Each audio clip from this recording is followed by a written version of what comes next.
Hello, everyone. Good evening, and thank you. Thank you for being patient. Uh, we are not always able to be on time because we try to get all these three platforms going simultaneously. So I said, look, let's get on with what we have, and so thank you, everybody joining. Let's do the prayers, not just as a formality, but as actually very conscious uh, affirmation of the sanity and sanctity that we yield when we turn our mind to the teachings of the Buddha and remember them and to employ them. Then how many of our fears and our troubles or difficulties are but catalyst to see the greater sufferings of others, and then we can see how we can use it to remember others' situation than those of ours. And then we find the power and power to withstand our situation and make us strong and bold and and golden, bold and gold, and turns become golden bodhicitta.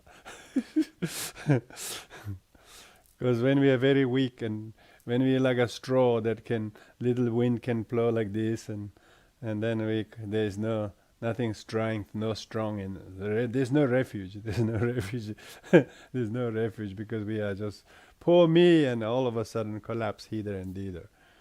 When we remember in comparison to other sentient beings suffering and the world at large, what is mine, you know, then we realize it's all about me and mine. So tonight's teaching and practice, I'm going to make it as a experiential practice of the perfection of wisdom, because that's where the topic tells us. So let's anyway do that. First, let's do the refuge and four immeasurables as we usually do. Thank you. Please join your hands at heart and be inclusive of everyone and anyone that are not able to be in Dharma for whatever reasons, and try to be inclusive in your prayers. O yenda Buddha Dhamma Sangha Ajere Yajala Bhavacha Ajivendala Ajare Vadavatuve Endabu Tadarama Sangha Ajere Yajala Bhavacha Ajivendala Ajare Vadavatuve Endabu Tadarama Sangha Ajere Refuge Ladam Bhavacha Ajivendala Ajare Vada May all beings have happiness and cause of happiness. May they be free from suffering and a cause of suffering. May they know a power of happiness that knows no suffering. May they dwell in equanimity, free from attachment and aversion to those near and far. May all beings have happiness and cause of happiness. May they be free from suffering and a cause of suffering. May they know apart from happiness that knows no suffering. May they dwell in equanimity, free from attachment, aversion, those near and far. May all beings have happiness and a cause of happiness. May be free from suffering and the cause of suffering. May they never bow from the happiness and no suffering. May they dwell equanimity, free from her judgment and aversion to those near and far, according to the intelligence and predisposition of it, where the yata dandarama agrelo and come will go.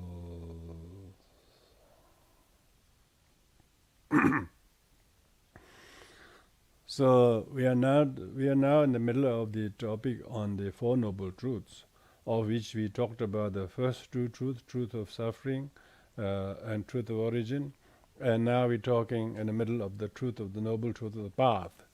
Noble truth of path in relation to perfection of wisdom is meditation on the emptiness, like we talked last week about how to become the sky, how to relate everything in the middle of the sky and try to see how does that thing compares with the sky, So sky is an example of emptiness and vastness and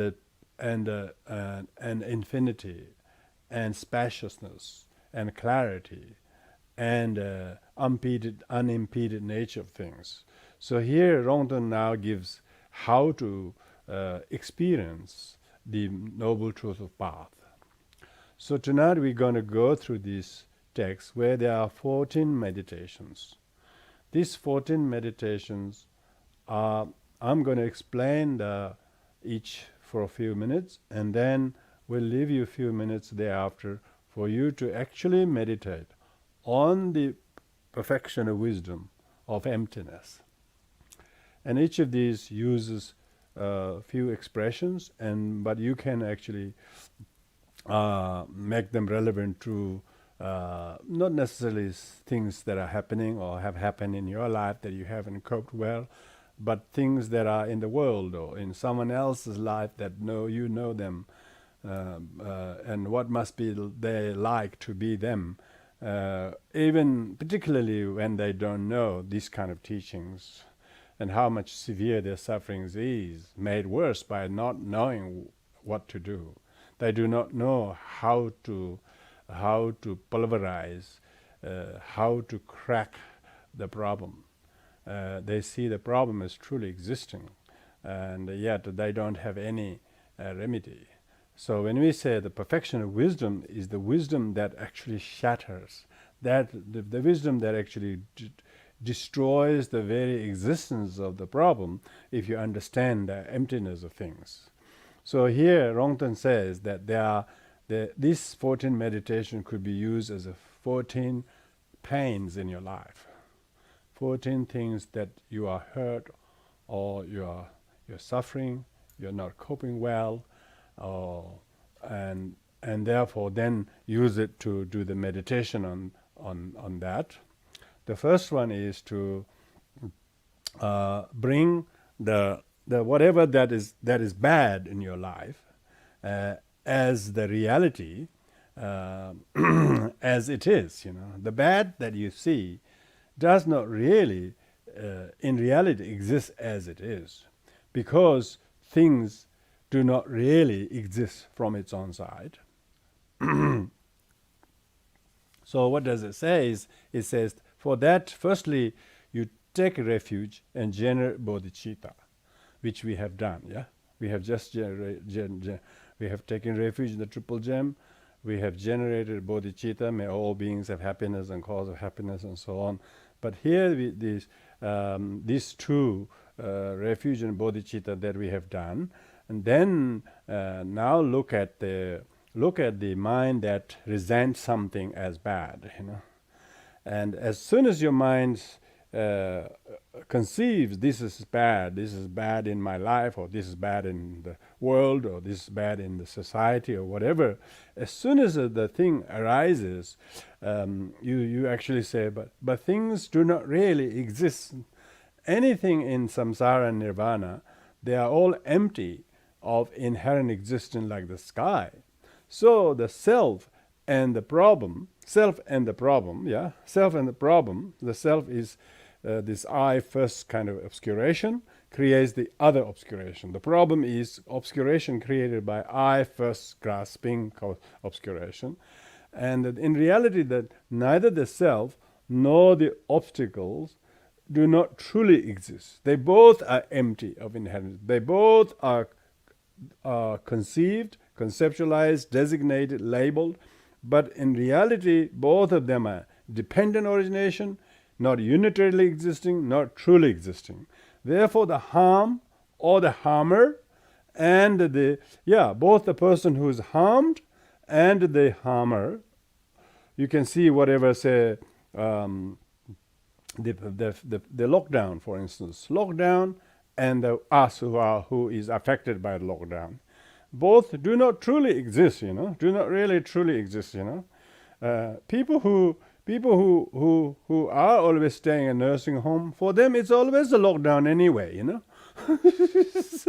so for them they don't know what the lockdown is because they're always locked up by the age, by the sickness or their conditions. So therefore lockdown is only relative to some, but lockdown truly does not exist, You still can work from home. Most people couldn't believe these days. They still can do work. They still get to do most of the things. So instead of resenting the lockdown as truly existing, as harmer, and we as someone who is really suffering, instead of thinking of this adversity and one who is affected by, we should see all the suffering, or the pleasure, or what we try to do, or what we try to reject. All of these do not really truly exist, You can put the kind of a mask when you go out, but people still catch the disease. So the mask doesn't truly exist. Mask truly doesn't exist to stop it. If you go to the wrong place and expose, there's nothing there. So you have to meditate on the all phenomena are empty, and the person who's harmed by something and the phenomena or something that harmed, they both are actually truly, they're both identical in the sense they're both emptiness, because you can't sky does not collide with sky. Sky doesn't collide with sky, and so emptiness does not harm emptiness. But those who are grasping to me, and because of the grasping to I, causes the something to appear as harm doer, And because of the lack of this wisdom discerning emptiness, then the grasping to I, and anything that one also apprehend them truly existing, then there is a harm. But not knowing this, the sentient beings are suffering. So you can think about that, and I'll allow 2 minutes of silence, and you meditate on this, because this is Noble Truth of Path is meditating on the emptiness. While remaining in the conduct of emptiness, you see how much we dichotomize things as truly existing, when they are actually mutually inclusive. Nothing exists anything by itself at all. Yet we demonize something as the bad in our life, and then we think ourselves as someone who is vulnerable, harmed by, not because we have so much clinging and grasping to the I and me and mine. Is that not so? And so therefore in reality, in relation to sky, none of the problems. In relation to the sky, we are so small. We don't even exist, Have you noticed sometimes when you fly and you look in the airplane, in a window here and there, they don't really know we exist. Even the airplane doesn't exist for the sky. So we have to look in the context of that and not substantiate the problems. Instead, we try to meditate on the emptiness, lack of inherent existence of the problem. And alas, by not knowing these, sentient beings linger and then make it harder. So let's reflect on this. People sit up and meditate on this and develop compassion to our past and others who don't have this. But we really know that we need to meditate on emptiness as frequently as we need to.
The second is looking at viewing how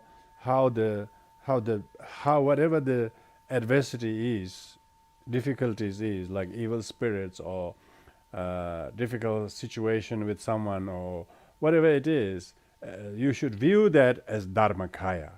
Dharmakaya, because dharmakaya is said to be nature of our mind, and also is dharmakaya by nature has no distinction between subject and object. So if the subjective mind is entitled to meditate on the emptiness of the mind and the nature of the mind is dharmakaya, then one should also think all phenomena, including the problem, is also dharmakaya. So from the point of view, the view of realization of the transcendental wisdom, perfection wisdom, even evil spirit is equally dharmakaya, dharmakaya. As evil spirit is not evil spirits from its own side. Or any difficulties is not difficulty from its own side. So non-objectivity is dharmakaya. You see? So if we objectify it, then objectifier, the one who objectifies, he has no dharmakaya. So isn't it? One who understands the lack of inherent existence of self is dharmakaya, and dharmakaya doesn't objectify. Dharmakaya doesn't objectify. If one examines the appearance of someone or something as bad or demon, if one examines carefully, other than one's conceptualization, one's label, the sign, and one's designation, and grasping it as a really existing from our own mind, it does not exist in the object to observe. So therefore, no objectifiable problem that in the object itself. It does not exist in form and has no real nature in itself. Primordially, it abides in the state of Dharmakaya. So both, if the subject, the mind is Dharmakaya, nature of the mind is Dharmakaya, the phenomena is also Dharmakaya. So because of that, it's not if one realizes the nature of the mind is Dharmakaya, so if you really look at, in this meditation, you can internalize, and from your crown to the toes, from your skin to the marrows, when you look at, there is no mind. The mind is totally unfindably, luminously clear and empty. Now, the mind that itself could not find something other than clear and empty, can it find an object or obstacles, a demon, or someone that is truly exists out there by itself when the subjective mind has already realized Dharmakaya? So, both subjective mind that realize Dharmakaya should also see no objectifiable problem or thing that exists out there. So whether it's maybe you can think about a physical illness, So conventionally say you have a physical illness and you really worry about it, Now, the person who meditates on the Dharmakaya of his mind will not conceive or objectify an illness, would he? He wouldn't. Only when he's grasping to me and my body as non-Dharmakaya, as an Australian, as a bearer of this medical record, one who thinks this is my medical record. It's only the person who failed to recognize the Dharmakaya has this illness and has the aversion to the illness. But one who actually meditates every time on the emptiness doesn't have a medical record, doesn't have Medicare. So would he have an actual problem or illness or terminal illness that truly exists? It's only the self-grasping, the I first obscuration that creates these things. Other than it does. But how many people have this fitness to think like this? Majority people are always full of themselves, full of thinking what's wrong with my liver, what's wrong with my this. And always try to protect this unprotectable. Try to contain something uncontainable. Try to hold something you can't hold. It's a constantly, liquid, gas, and solid, it's called. The fact that they're not truly existing ego. It's a liquid, gas, and solid that's trying to sit together, coexist together in this very limited space of a couple of square feet. And so, therefore, most people's problem comes from this grasping to the I and failure to see the Dharmakaya of one's mind. If you understand Dharmakaya of one's mind, then the problem, the illness, is just as empty. But most sentient beings don't have the fitness to meditate on this emptiness, and then actually, as a result of resentment and aversion to the illness and attachment to health, it creates the suffering. Alas, and then they suffer so much. So with this in mind, you can reflect on how to Dharmakaya everything. We say Om Swabhava Shuddha Sarva Dharma Swabhava Shuddha Hong, don't we? So exactly, think of that and meditate on that.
So the first two meditation was to see the problem.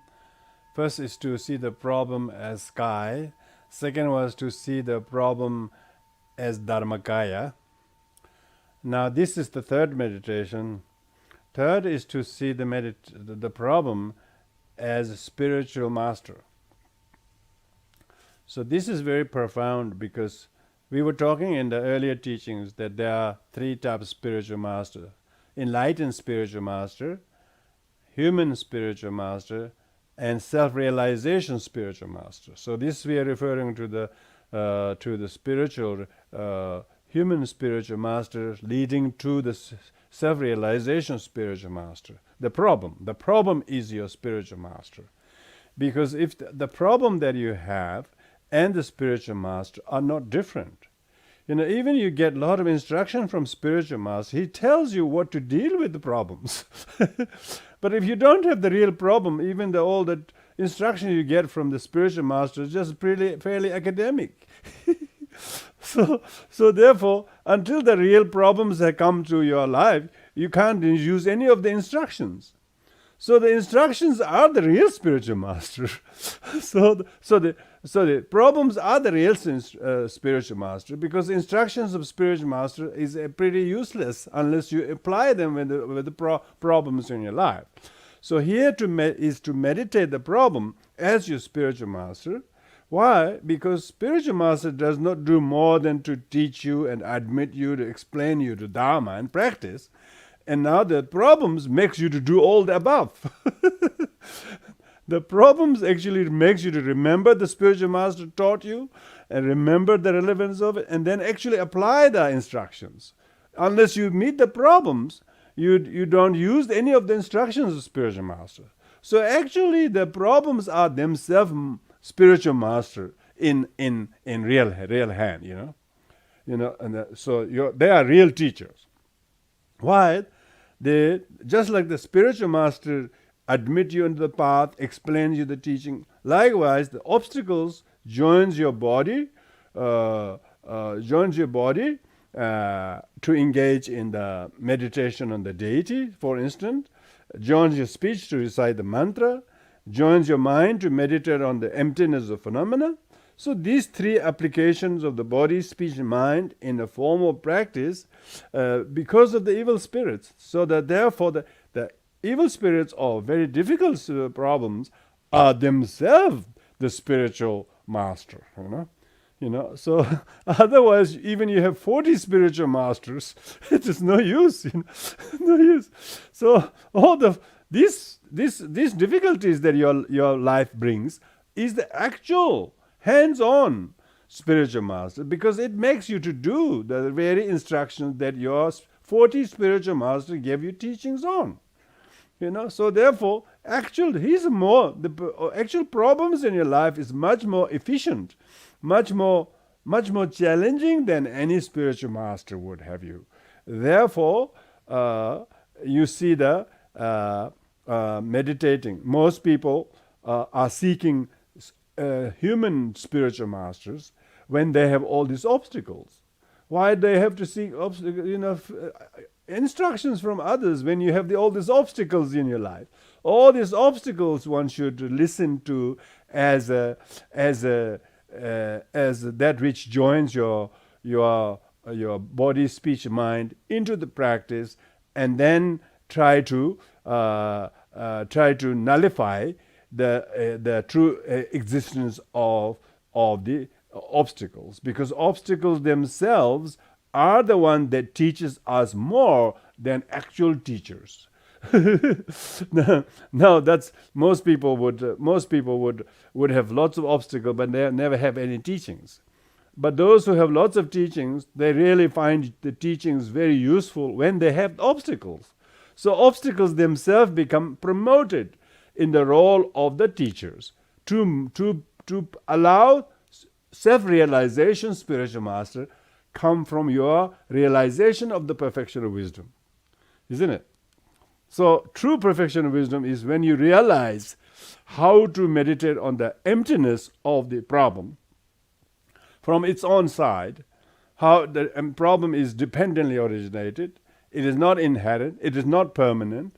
It is just dependently originated. Otherwise, the problem itself does not exist.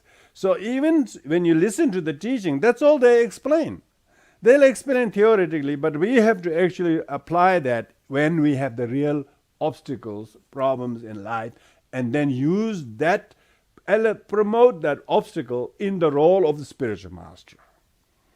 Now, people will even feel grateful to the Dharma and the Buddha and the lineage and teachers because they found useful to learn from the obstacles, those very theoretical teachings they have heard, isn't it? So therefore, we need to think like this, and now again here meditate, thinking, how can I best use my obstacles in life as the indirect spiritual masters? Teaching me, explaining me, try to see the emptiness of the problem in the problem, and use the teaching to see the emptiness of those things. But most sentient beings are languishing without any fitness to think like that. They would usually run away from obstacles.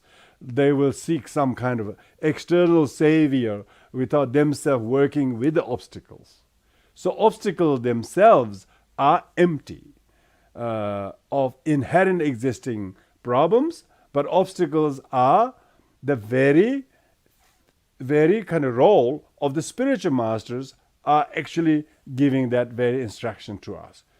Otherwise, it's theoretical instructions spiritual masters give. The actual obstacle give you the practical instructions, But most people are not really haven't got the aptitude to respect the obstacles. We have a saying in Lamdre, "Parche ngudup tu kerwe damga." That's instructions of turning obstacles into CDs. Turning obstacles into CDs. Now, so even if you have the instructions how to do that, but until you really turn the obstacles into CDs, you still wouldn't. You have a truly existing obstacle out there. But when you actually work with the instruction, then the obstacles are turned into CDs. So, how many people have the fitness to meditate, to think like this? Not a lot. Most people, when they have obstacles, they think that they should be protected by the charms or mantras, or they think they should protect them from meeting obstacles, which is a completely mistaken teaching, which is completely missed the mark,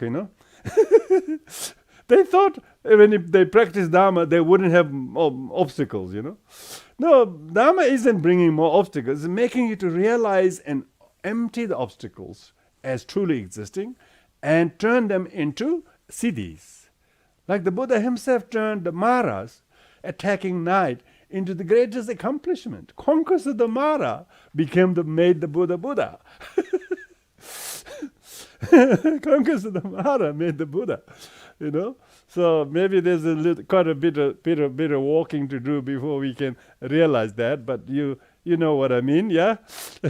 So let's reflect on that for a few minutes and see if one's emotional, intellectual clarity can conceive these ideas.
Now this fourth meditation is how to view the obstacles or difficulties as your parent. Parents here, we are expecting that we have a perception of parents is someone who you love and you're kind to, yeah. So now we need to play the role of say someone is your difficult person. Maybe say you have an enemy or something, someone who always gives you trouble. Try to see that person as your parent, because parent is one who has showered us love and kindness, and also we try to repay their generosity and kindness and tenderness to them. So, of course, with regard to parent, we only have two. The maximum you can have two. That's not enough to love to, enough to share compassion to. But if you have half a dozen enemies, you're now lucky. now you can you see them all as your parent, and obstacles, the problems that you have with them is your parent. It's in this life they may not be your biological parent, but in the past life they definitely have been our parent. So therefore, instead of seeing a truly existing enemy or a difficult person in them, try to meditate them as your parents. Due to the gap caused by rebirth, we cannot recognize others from past life parents.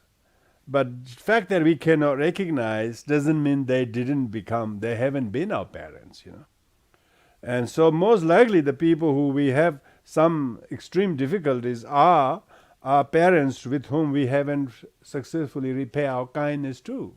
So therefore, meditate on the difficult person as your parent, to whom we should practice loving kindness and compassion too. So they are actually empty of an object to practice hate and ill will and resentment too. Instead, they are the worthiest object. They are the worthiest object to practice compassion and patience and so forth. So one should meditate on loving kindness, thinking how all these difficult people are no doubt were one's own parents, but we haven't recognized due to having changed our life so many times.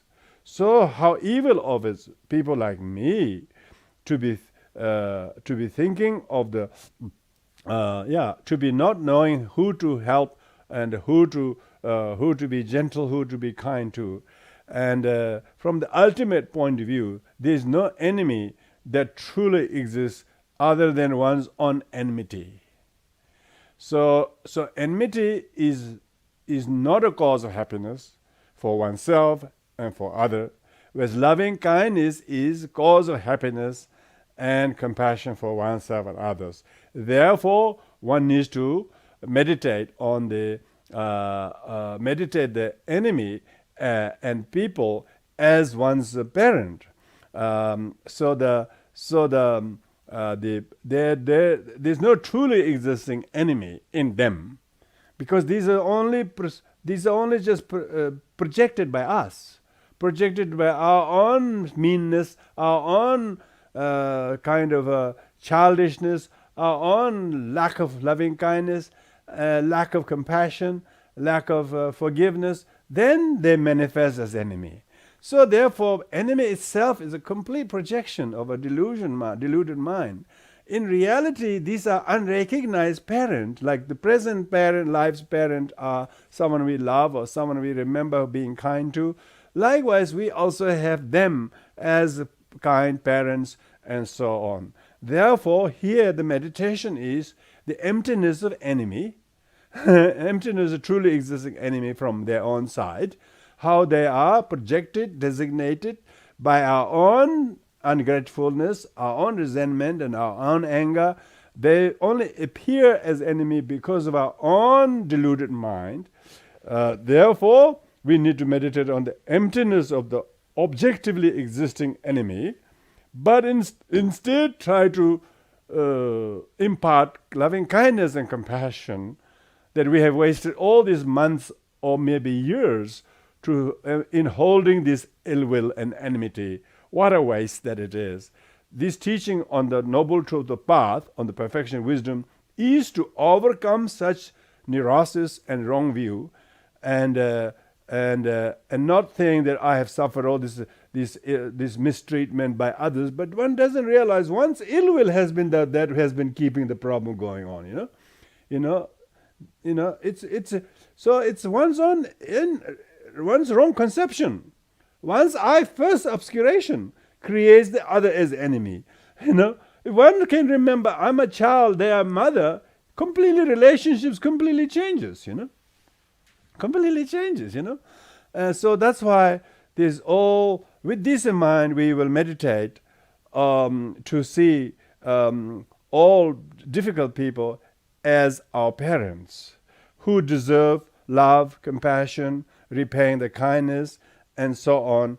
So therefore, we try to empty what appears to be existing nature of enemy in the person, which does not truly exist, which is only our own objectification of them.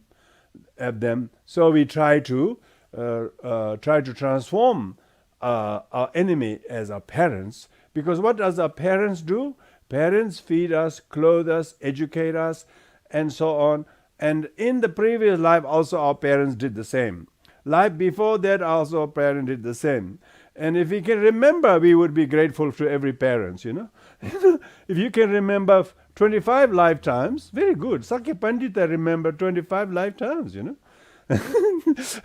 Then, of course, he has the benefit of remembering 25 parents, remembering 25 parents and 25 mothers.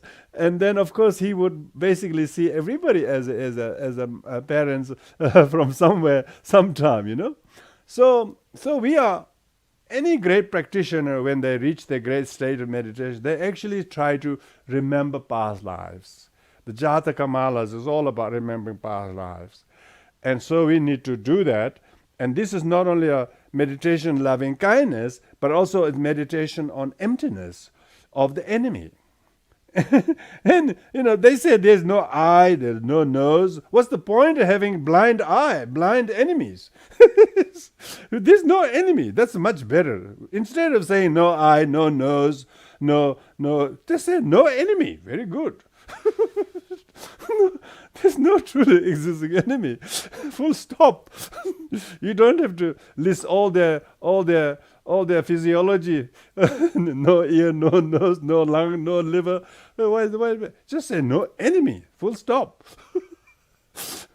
Emptiness, and enemy is emptiness. Emptiness is no other than enemy. Enemy is no other than enemy. Things like that. That's the Heart Sutra meditation of perfection wisdom. So enemy is my parent instead. Unrecognized parent, if you really want to do that. Now, with this in mind, try to radiate kindness towards the people who we have previously sort of blacklisted as someone we don't. In the same, maybe quite few of you don't have any enemy, which is very good. Most Buddhists shouldn't have enemy. It's ridiculous. I mean, you will have some little misunderstanding here and there, but you don't hold them as enemy, do you? I hope not. Otherwise, you wouldn't be listening to this teaching. You see, completely unliving. It's unliving to have enemy. There's most people not living when they think they have enemy. They just, if you have no enemy, you sleep so well. Oh, that's very good. So we should have no enemy. This enemy. Why we shouldn't have enemy? Not because we're Buddhists. Because the enemy doesn't exist inherently. Enemy is completely deluded perception. It's a projection of the one who have too much I first obscuration. One who has suffered from I first obscuration will have enemy. Even though enemy doesn't exist. If you talk to the enemy, ask them, are you my enemy? Some of them might be confused. Why are you so angry at me? They say. Some people say, why are you so angry at me? Exactly, that's right. They don't know why you admitted to them. And if you two talk, maybe there's no case for enemy at all. This is just clarified. Just clean the air, you know. There's no enemy at all. It's complete misunderstanding. Yeah? And then you say, oh, it's instead my mother. I'm sorry, I misunderstood you. Yeah.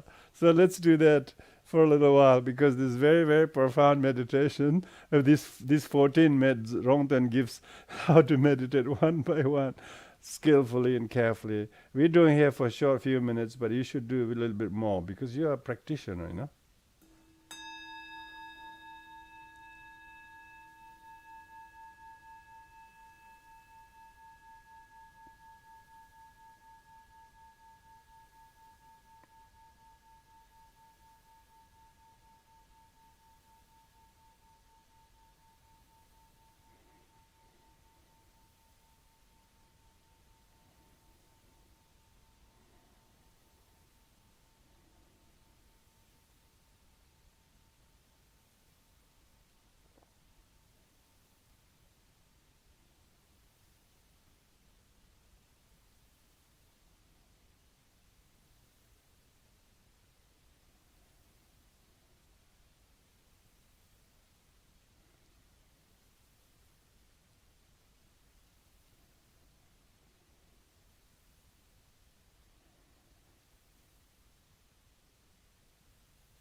The fifth meditation is understanding the law of cause and effect. And so that is to say that people who are always difficult with us, who we never can do enough, is always like a karmic debt collector, you know. We do so much, but they never had sign of saying enough, thank you. They want and they want and want and want. So here we meditate on such person we do not want, but we can't avoid them. We seem to be meeting such person wherever we go. So these are karmic debt collectors as friends who help us to understand law of cause and effect. Because we believe in law of cause and effect. But what's the point of believing in law of cause and effect until you actually meet all the debt collectors? Oh, you're a debt collector. I don't remember. I don't remember. But here you comes again. I can't remember. Please go away. I don't remember. But he knows why he's there. He knows why he's there. We don't remember. See, karma, we don't remember the karma we create in the past. We only we only tend to think what people did, but we don't remember what we did in the past that warrants the result that we get, So this is meditation on the karmic debt collector as friends, best friend. As best friend to make you to understand the law of cause and effect. So this is, because in the past life, we may have done so many harmful things, but we don't remember doing any of that. We didn't bring the past karmic light, karmic action logbook.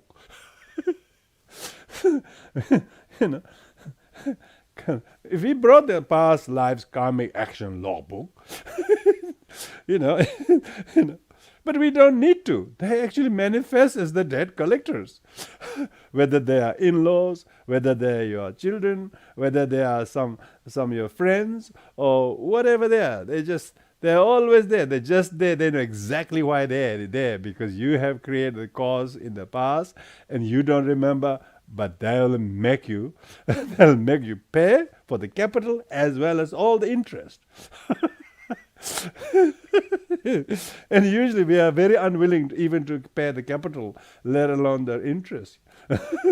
But one who understands Dharma, one who understands the Dharma and perfection of wisdom, is not talking about absolutely, so talking ultimate truth only a relative level, even law of cause and effect, whatever you're going through.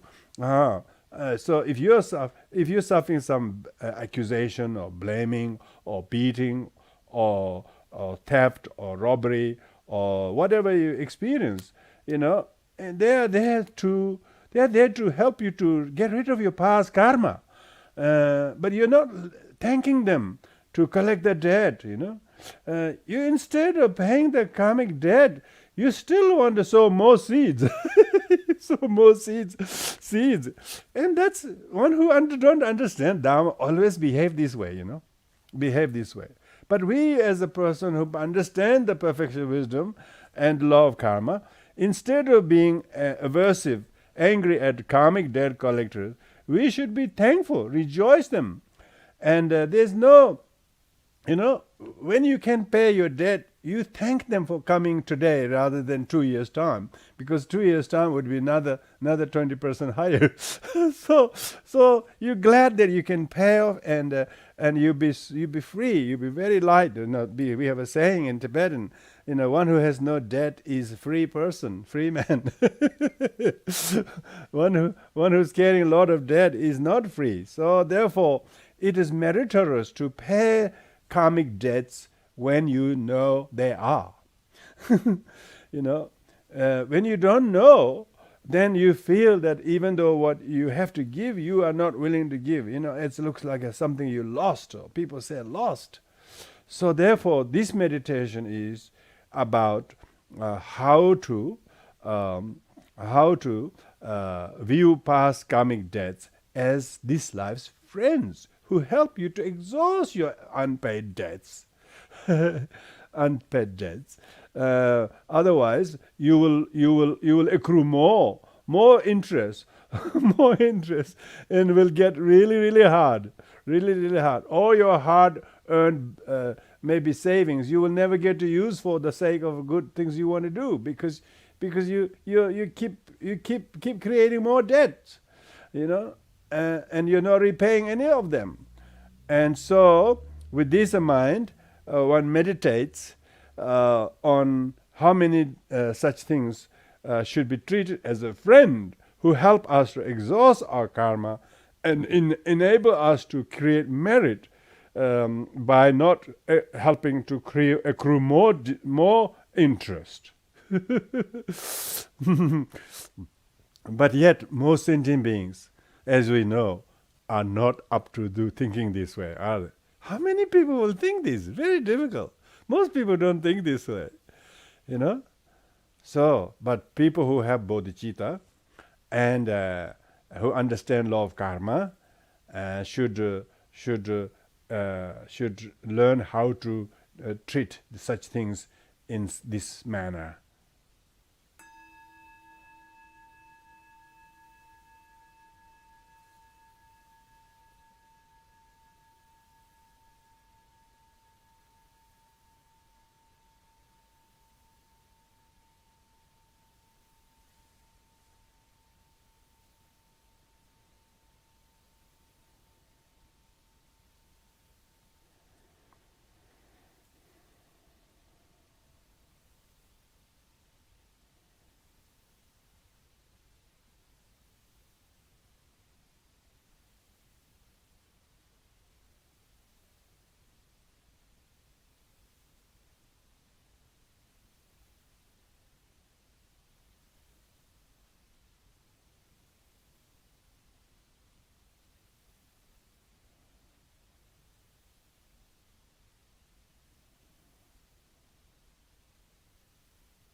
Now the sixth meditation is how to use the misfortune and certain setbacks, personal setbacks in your life as a purification of your past misdeeds, and therefore we bring the wisdom discerning emptiness of not only of your present things that you lost, but also the even past karma are also made empty by you going through the misfortune. So therefore your misfortunes are and setbacks are purifier, purification of your past misdeeds, and by knowing these, then you will develop the wisdom. And so because of that, one should feel glad that you have misfortunes, because misfortunes are empty of inherent existence to one who has lost the self-importance. This misfortune is only exists to someone who truly wanted to exist with the good fortune all the time. He wanted to truly exist in good fortune, and he doesn't handle any misfortune very well, So one who doesn't see the good fortune also truly existing, he wouldn't have a lot of quarrel with the misfortune, because they're mutually inclusive. Mutually inclusive. So actually misfortune is a great merit to bring the instructions of the perfection wisdom to practice. So the misfortunes are like all the sufferings would otherwise be met in future lives again. So you will not finish realizing emptiness in this life, so it will accrue more misfortune on top of misfortune, because we wouldn't accept them, we will reject them. And so therefore, if we accept them, it will purify, it will exhaust, and therefore our attachment to the good fortune will be empty out. So when you can accept misfortune, it's a good fortune, You can say, I was fortunate. Why? Because I accept the misfortune without any hesitation. So that's good. That's good. So why is it so difficult to get fortune? Because you don't handle with misfortune very well.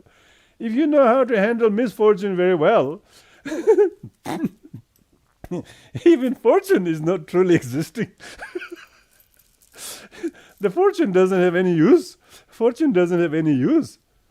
Now, when you meet with misfortune, if you understand, turn around, then you coped very well with the misfortune as a purification of your misdeeds in the past, and so therefore you do not have truly existing misfortune that gives you the problem.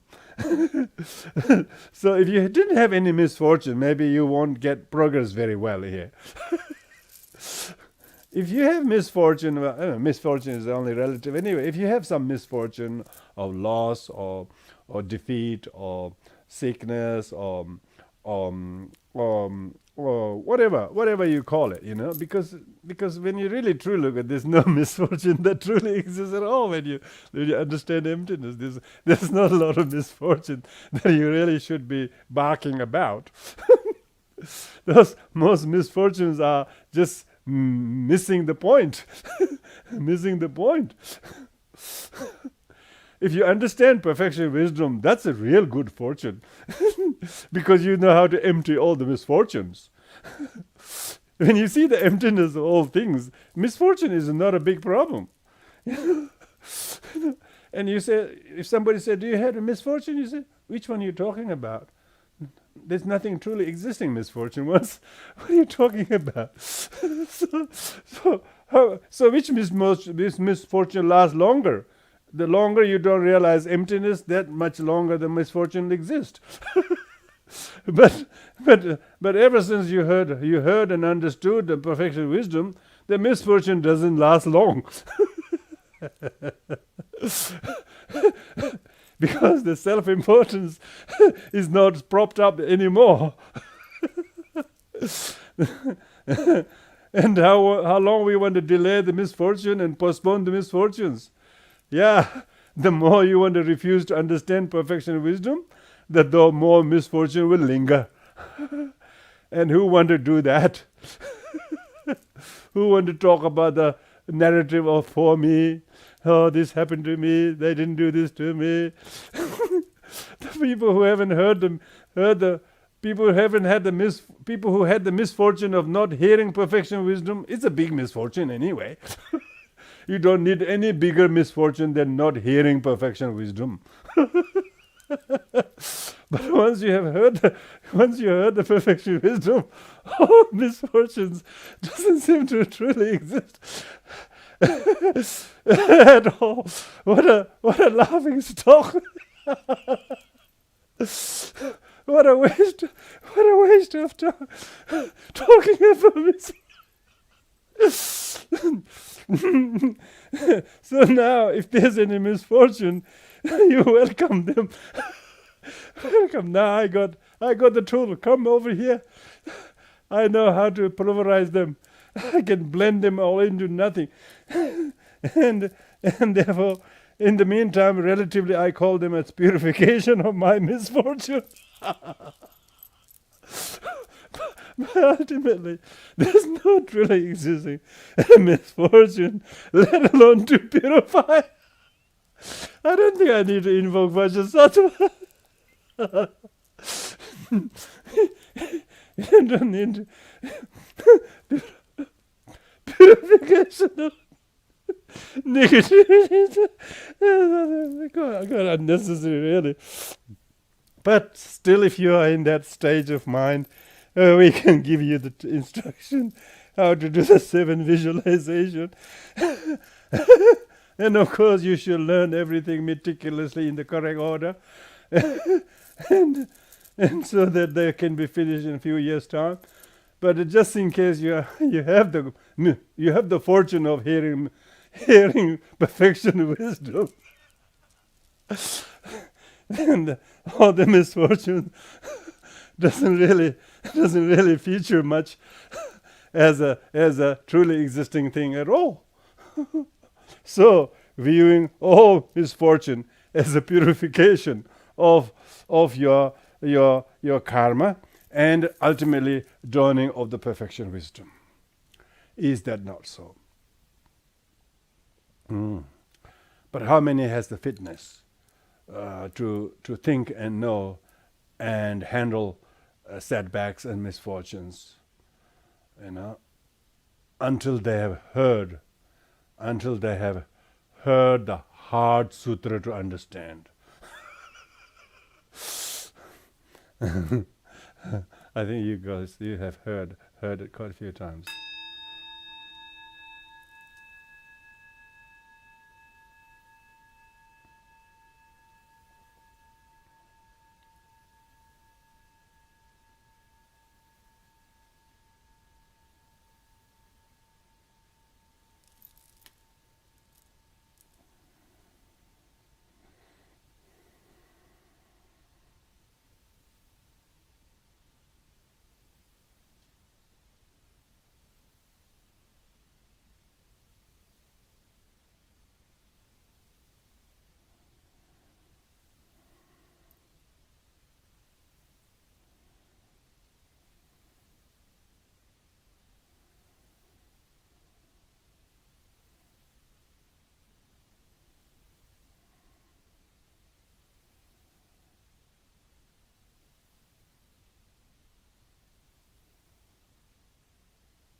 So, next one is called seventh. I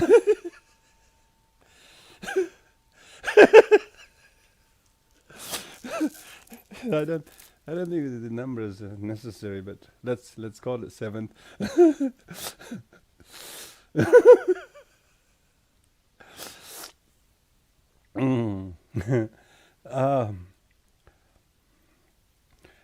So this one is to see that illnesses and other difficulties as a realization of your prayer, that you offer many prayers to purify your karma, may you enter into the path, and therefore it's also enlightened activities of Buddha taking effect on your prayers. So this is to say that when you have illnesses, usually people try to have no illness. They think that no illness is a good practitioner. But the practitioner should have a lot of illnesses. If they don't have, they should pray for them. And when they have illnesses, they should see that as a realization of the prayers they offered in the past come into fruition, so that Buddha can give you a final examination. So Buddha activity is testing you whether you really can cope with when your prayers come true. When your prayers come true means usually we say that may I enter into the may my mind turn into the Dharma, yeah. May my Dharma progress on the path.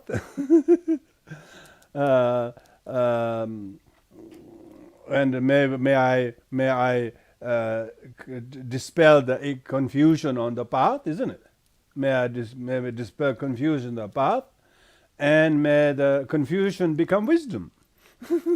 So we actually offer those prayers, So we actually offer those prayers, and we're just waiting when they're going to come true, So if you have illnesses and if you have, shouldn't be the case, when you have them, you're not lucky. If you have been very healthy, you wouldn't progress very much. Why people aren't spiritually progressing is because they've been too well. That's the problem. So if you have lots of illnesses, you can use the illnesses as a sign of the realization of your prayers and enlightened activities of Buddha affecting on you. Because in the past, we didn't know how tainted we were to try to run away from obscuration, try to run away from our karma of illness or karma of this, karma of loss.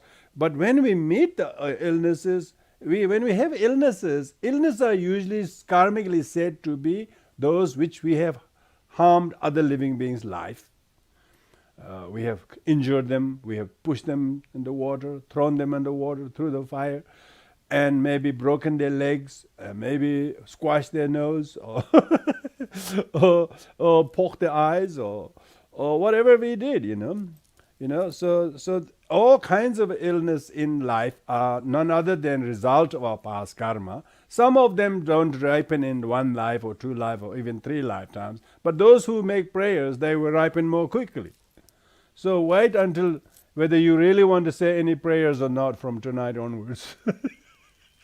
So if you believe in prayers, you should believe in the prayers come true.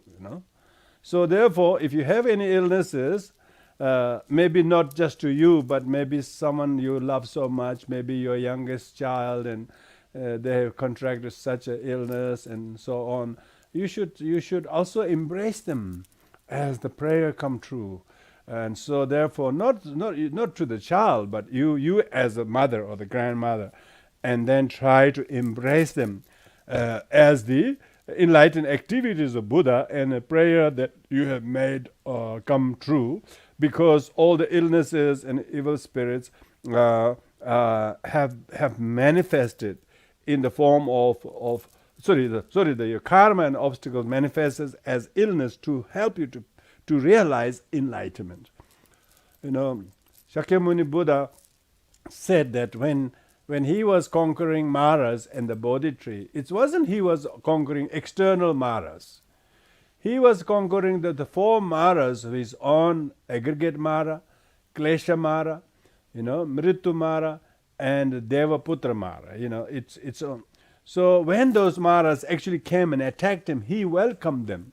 He welcomed them. Thank you very much. I'm just about to, this is so like that. When you have illnesses and others ripen, you should see them as a realization of your prayers and enlightened activities of Buddha. So Buddhas with their omniscient mind is making the illnesses an obstacle to allow oneself manifested in the form of illness, and in order to join us effectively on the path leading to enlightenment. So this is the may I turn into the Dharma. May I turn to Dharma. We are now turned to Dharma. You're not turning to the drama. If you're rejecting your illnesses, if you're complaining your illnesses, you're not turning to Dharma. You're turning to drama. So if you turn to Dharma, you should say, may all these illnesses stay with me long, long time until it totally exhausts my emptiness, until it totally exhausts my grasping to the ego as my body is truly existing. When the illness is teaching us, I told you body is not inherently existent. Let me come and help you. Look at your kneecap, it's dropping away. So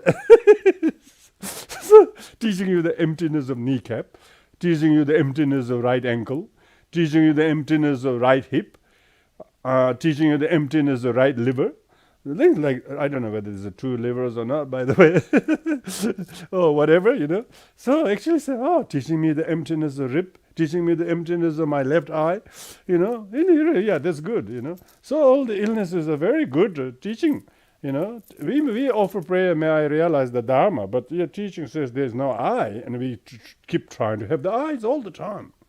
We never accepting it's a superficial say, no eye, no ear, no nose. When one eye is going blind, you're crying and you're just whimpering and you just think it's the worst thing that happened in life. And this prayer, realize you read the Heart Sutra so many times, no eye, no nose. Now you're realizing them.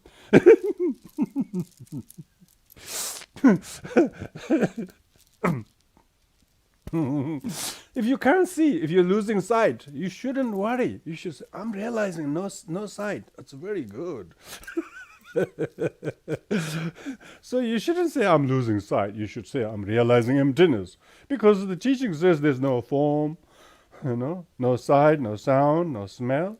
Instead of saying, the other day the health department keep ringing me. You should have hearing test. You should have eye test.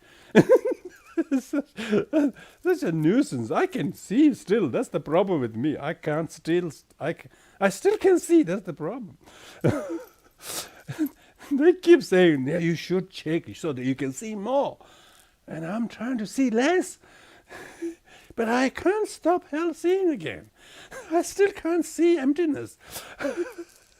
If my eyes just fell, it would be good, If my eye completely fell, it would be good. Maybe I should poke a needle here one day and then try to realize I have no eye. At least I have no one eye. I have no two eyes. We are rejecting illnesses. We're not using the illnesses as a realization of prayer to realize no eye, no ear, no nose, no self. That's the Heart Sutra. So therefore, seventh one is meditating to when you have illnesses or you have any major physical or is actually the problems, you should see them as a realization of emptiness of aggregate. Form aggregate, yeah? Form aggregate. You list them all from the eyes to the marrows. They're all empty of inherent existence. And so Buddha, with his infinite compassion, knowing the nature of sentient beings, have manifested in form of illnesses and teach me to realize my prayers, to realize emptiness of my lung or liver or nose, and so on. So with this in mind, one should learn to use the illness as a realization of prayer and in activities of the Buddha. But who will do that? Most people don't do this kind of prayer meditation. Because this is too profound, too deep, too indescribable for most people who don't want to listen to this kind of teaching. They say, we don't want this kind of teaching. People who have heard perfection wisdom can have some hearing to this. Most people don't want to listen to these prayers, They want someone to heal their hearing. They want to go to someone who can restore their sight. They don't want to hear someone to saying there's no eye.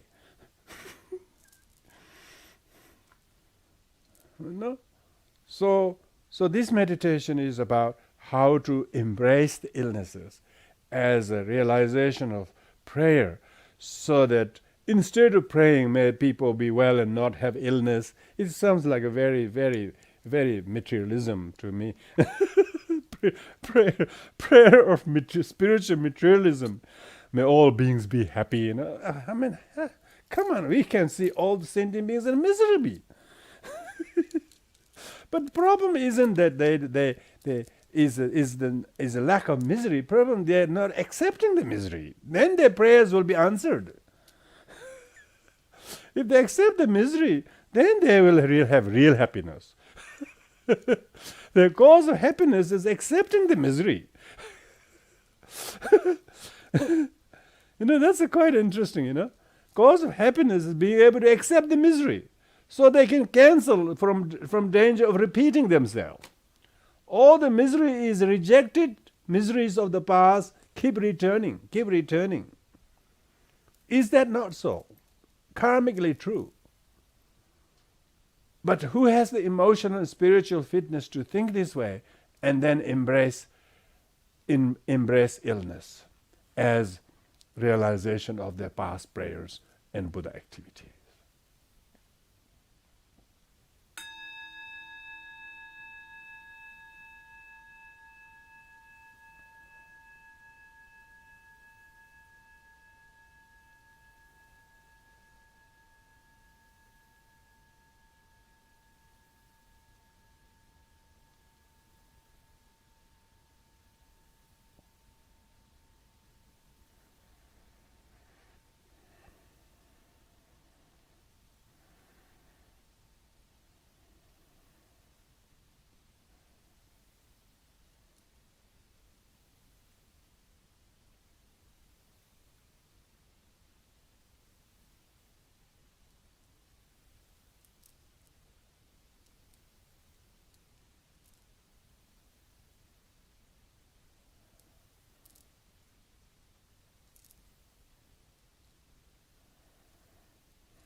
So the number 8th one, since we're following this thing, the number 8th one is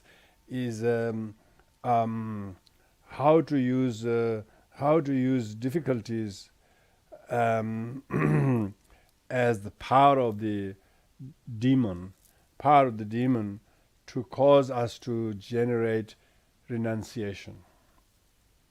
Usually we reject the demonic influences or very evil forces or whatever it is as to reject, but if you really know what they are cause for you to develop renunciation and reduce attachment to samsara and reduce pride, thinking that you are invincible. You're not.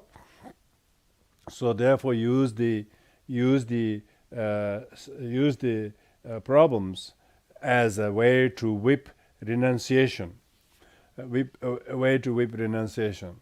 So think formally that we did not experience these difficulties owing to the lack of bad conditions, and our youth and growth was actually entertained by craving and attachment to worldly pleasures.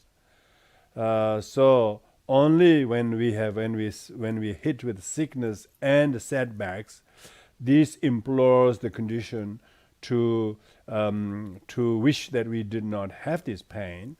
But actually, these kind of pains and sufferings are deliberately have to be meditated to generate renunciation. Therefore, these very difficulties are medicines to know how incurable our life's sorrows and sicknesses are. No matter what remedies we put, it's so instead of thinking that you can be vaccinated, even after 2 vaccinations, they say you need a booster. So you can see it's completely hopeless. It's hopeless.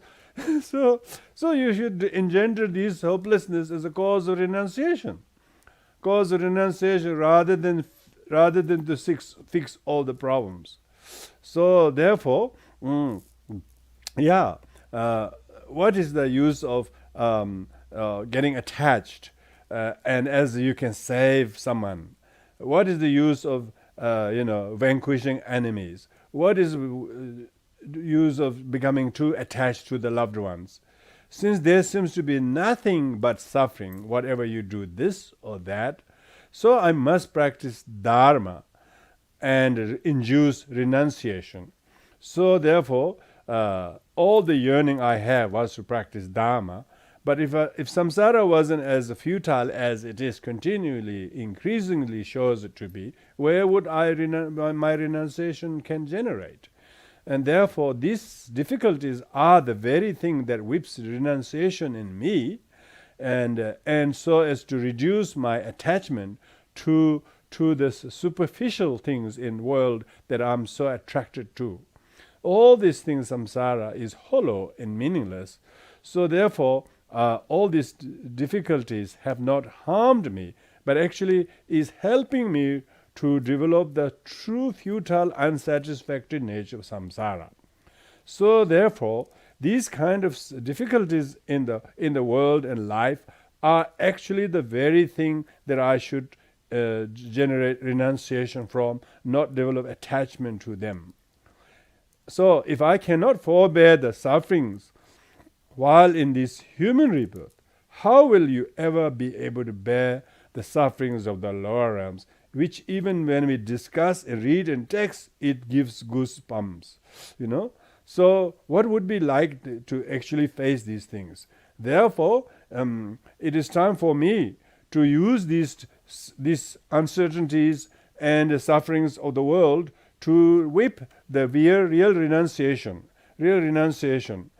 So therefore, in this life, we may say, I have been fortunate to precious human rebirth. What is so precious about human rebirth? This too is completely going to be wasted away.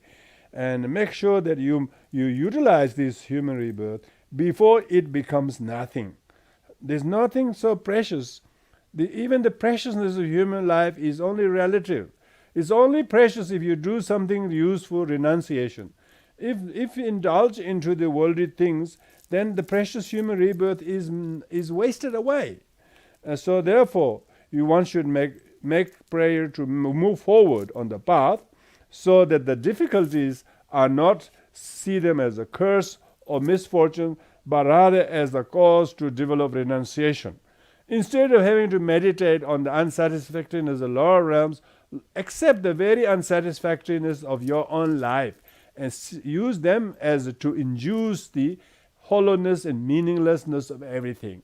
So with this in mind, one uses all the difficulties as a cause of renunciation, and cause of non-attachment, and cause of non-grasping.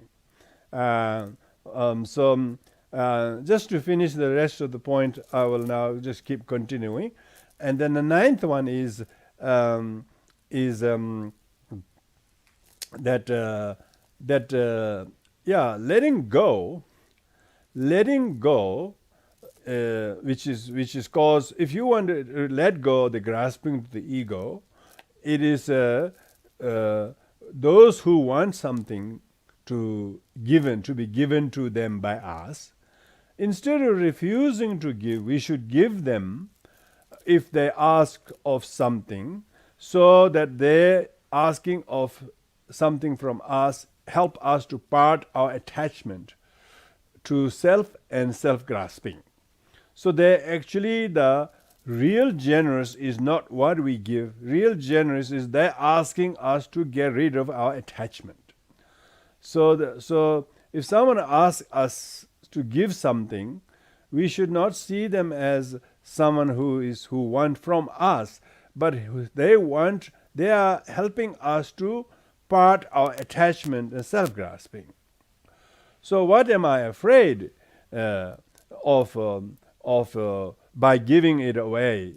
If one fears that it will rob my body or wealth and things, then I'm not a bodhisattva. I'm supposed to give away my things. I'm supposed to give away loving kindness. I'm supposed to give my knowledge and so on. So if people want something from me, then they are actually assisting me to part my attached part away from my attachment. So actually they are more bodhisattva than I am the bodhisattva. Because I can't give unless they ask, So therefore they are the one who's asked, helping me to part my attachment. Since there's no better object than those who appears to harm, but actually is there helping me to practice giving of my own ephemeral material things, so I should give unhesitatingly. So with this in mind, one sees that if people want so much from you, instead of thinking that they are taking things from you, you should see them as helping you to get rid of your attachment to material possession, to things. It is due to my attachment to the past, I have still this lingering habit of not being able to give and part away. There's more likelihood of me being born as a hungry ghost in the future, and they're helping me to stop myself becoming hungry ghost in the future by testing my miserliness on attachment. By helping me to give away, even if whether they nicely ask for of us or some rob away from us, they're actually taking away from me becoming hungry ghosts in the future. So it's a great help. So with this in mind, one needs to think of those people who take away from us or want things from us.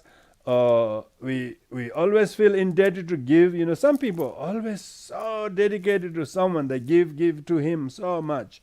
And they're actually helping. If one is giving them to the object by attachment to the object, of course it's not a generosity. But if they are making us to give, they're actually helping us to get rid of our attachment to things. Therefore, having entered the Mahayana path, generosity at least the first of the 6 paramitas. I should first give material possession to others who desire what I have. If I give things I don't dare to give, is true generosity. Usually I only give what I don't need or what is extra to me. That's not generosity. That's just getting rid of what I don't need. So if they want from me what I would want to keep, that's a real test of my attachment they are testing. Usually we don't get such testers. So they actually disguise bodhisattvas to help me to get rid of my clinging and attachment. So that's the 9th one. Then the 10th one is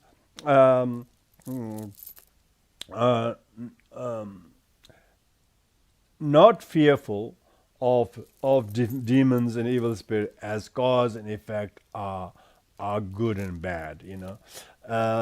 So that is firstly whether one considers hungry ghosts as harmful or not, or the notion of harming others is more harm that is caused by one's own thoughts. But believing the hungry ghosts are strong, it not only makes oneself weak, but one becomes fearful of being bound by obstacles when one becomes ill, and also intimidate oneself and then the fear of obstacles that may cause death.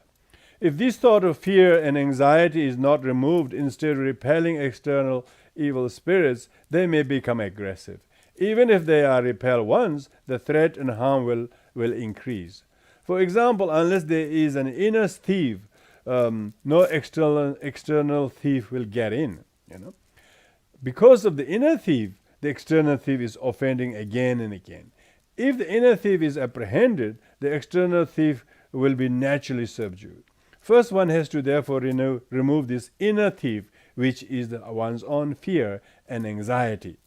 Even if your doors are locked and everything is very, very secure, but if you are living with a lot of fear and anxiety is the is the greatest kind of inner thief. It is robbing your peace, your sleep, your joy, your discipline, and so on. So how do we remove this inner thief?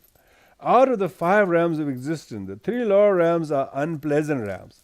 Amongst them is that harms oneself are nagas, earth spirits, and other spirits. They are animals. Other harm caused by hungry ghosts, obstacle caused by them are evil. They are created by non-virtuous cause and effect is rebirth in animal hungry ghosts. The conditions are evil as they are powerless and they have no mantra and samadhi. No triple gem or dharma protectors will come into assistance. They lack cause and effect of qualities and all this. Whereas I have good causes which are created by accumulation merits. One possesses wholesome deeds. Therefore, the fruit is good since one has precious human rebirth. I also possess good conditions as I have Dharma guardians to protect. I possess the powerful mantra and samadhi. Guru and deity will guide. Since I possess the power of the wholesome qualities, what is the use of being afraid of hungry ghosts? Hungry ghosts are indeed objects of pity, compassion. One should think this way. So that one is mainly about fear of ghosts. Fear of ghosts, dealing with the fear of demons, and instead of thinking that they will do something harmful to us, we should actually develop compassion to us. Now the 11th one is meditating on how viewing demons as no objects of fear, as one has realized them as illusion. So even demons do not truly exist because one views all things as illusion. So whenever the thought of evil spirit comes to my mind, one should know that in reality that the vision of evil spirits are none other than one's own illusion, and they are not real. And so therefore there's no place of fear with the perfect knowing that all beings are like illusion. So that's why when people say, oh, cause there's some they say, oh, there's evil spirits in my home, there are ghosts in my home, can you come and get rid of them? Really cute, isn't it? Really cute, isn't it? So most Tibetan tantric practitioners, if their realization emptiness is not good, they think they can use some wrathful method and they can chase them away, they can frighten them away. which is really deceiving everybody. So I remember when His Eminence Chogye Trichen Rinpoche, sometimes people ask Rinpoche, there's a ghost in this home, can you do something? He straight away looks like this. He straight away meditate on emptiness. And then maybe do some prayers, feel compassion to the ghosts that are attracted to there. But actually the actual ghost cannot be sort of destroyed or chased if you have no compassion to them and you know emptiness for yourself. So you need compassion for the demons, you need emptiness for yourself. But if you go with vengeance to the demon, as you can throw some vajra or some dark black beans or something with some mantras, it's not going to work, okay? So don't try throwing black beans and sesame seed burning in the fire without any understanding of emptiness and the compassion for the poor spirits. Of course, there are some poor spirits that are attracted to that, but that's only for those. But for those who really know emptiness, they are object of compassion. They are not something you should chastise, and that's that kind of a wrathful practice is not there. Wrathful may look so, but it's the real wrath is the grasping to the ego. Real wrath should be grasping to the ego, whatever the case might be. And then the 12th one is viewing demons as a wrong conception, as it's just grasping to illusory appearances. So when the thought of evil spirits and so on comes to one's mind, one should know that they are mere projection of the mind. Nothing exists beside what's in the mind. because people have wrong conceptions, they think it's their mother or some grandmother who died in the house or someone who died in there were violent or something.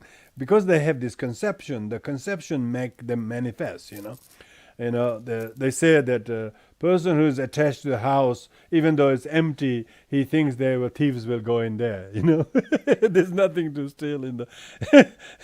He's so attached to the house, he thinks the house will, the thieves will go in the empty house. And so there's nothing there. They are all created by one's own wrong conception.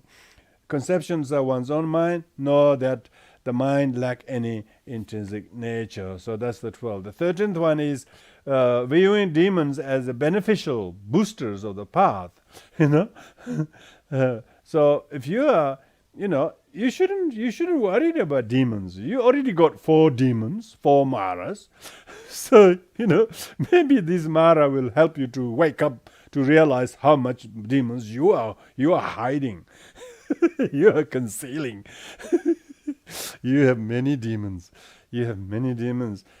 Within aggregate demons, affliction demons, fear of death demons, and demons of attachment, demons of self-righteousness, all kinds of demons. So if there are any demons that you think is there, they are beneficial boosters for you to enter into the path, so that you change your behaviors. Therefore, relying on one's own pure conduct, the evil spirit can be viewed as boosters of the benefit to the path. When the thought of evil spirit comes to one's mind, one should not consider evil spirit as bad, but rather they are good. It is like adding borax to the iron melting process. So the external demons are the borax, so that you can melt your own iron, iron of strong, hardcore demon. Demon. So whenever the thought of spirits arise, imagine the spirit in front and joyously transform the contradiction into the path. You're hiding one spirit here, you try to chastise the outside one. Change the conflict into a friend and bring into the goodness from doing it. In this time of turning bad omen as good, just like adding wood on the fire, rejoice how these things have helped you to become more present in the path. Please do not leave so quickly and stay and implore to be proactive with virtue. So when you have the demons, don't run away from them. Welcome them. Thank them. Please help me. I was really needing you, because otherwise I don't know how to melt this iron. Thank you for your borax. So this is amazing how to become very, very creative. If I do not do this, samsara's temptation may delight. Yeah, if you don't have demons, temptation may delight you. Deception of perceptions are cunning. As ever, I know my awareness is feeble to rely on. Haughty and selfishly, I may forget the little Dharma I remember. Therefore, please keep showing the sign of Dharma, as my mind gets easily distracted by dualistic conception and grasp. I too will not forget your kindness. You're asking the demons, I will do whatever I can as you get out of hungry ghost realm. I'll reciprocate your kindness to me. If one train the mind in this manner, they will definitely boost the benefit. The demons will boost your ability to conquer your inner demons. So that's the 13th. Now the last one is the 14th one. 14th one is taking demon as it does not exist by its own nature, due to the instruction on the perfection and wisdom of not truly existing. From matter to omniscience, or from all phenomena in samsara and nirvana, are naturally empty and free of all contrivances. Their cause is naturally empty, the conditions are naturally empty, the nature are naturally empty, and also the result are naturally empty. Therefore, whenever a thought of spirit arises in a mind, one should think that the harm cause, the harm, and the harmed person are all empty of inherent existence. In this way, all conduct stabilize the mind in a state of meditation. It is in reality the reality of truth that spirits will only be naturally pacified.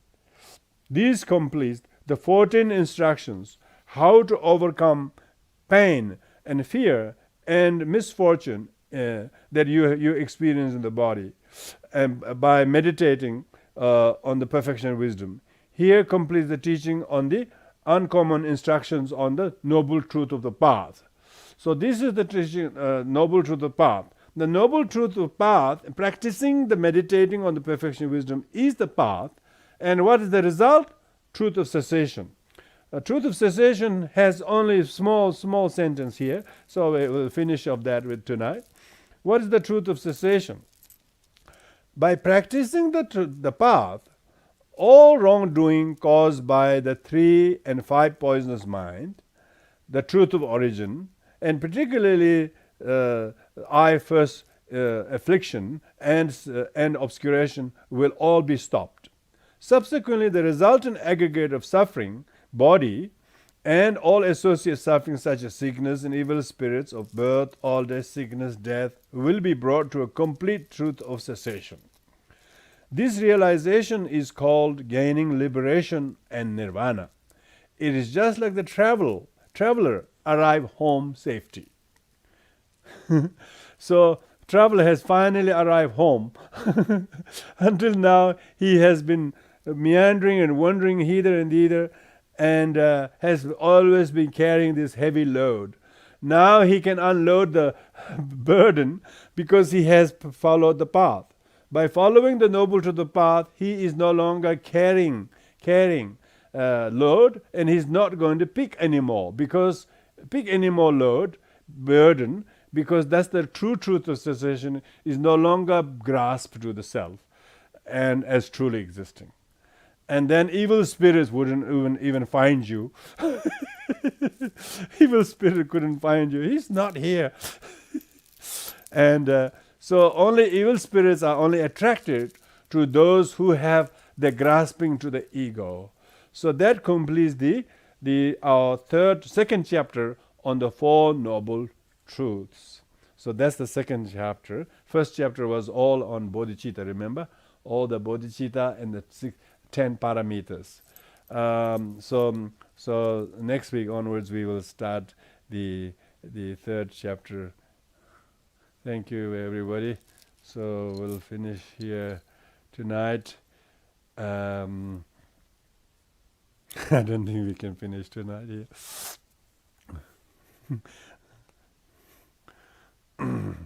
we can relatively wind up this Tuesday, the second last Tuesday of August. So many Tuesdays. There will be no Tuesday if there was no Monday. It's interesting, you know.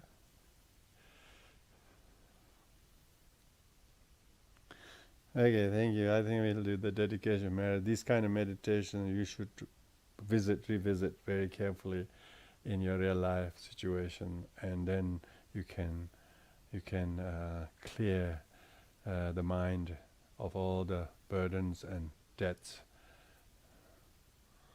Om Bade Mere Mere Varaga Da Deva Menjage Hanye Me Ale Bere Rove Ramde Ojana Vada Resene Erenda Mahayana Buddhist whatever mere Rahavegra Mehave Vegazalavasa Tehoda Mahayana Buddhist Courage Manjuj Nyavada Hazama Trabara de Lava Palove Ahade Zambo Aisha de Gao de Mere Mede Zalambo de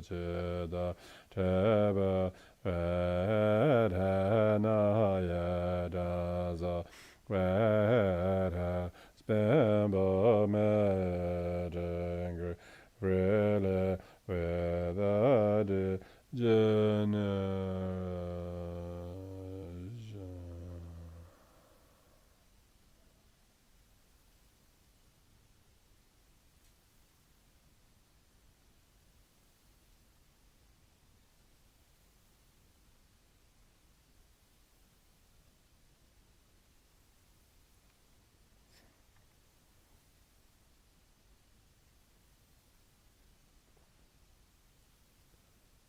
Thank you.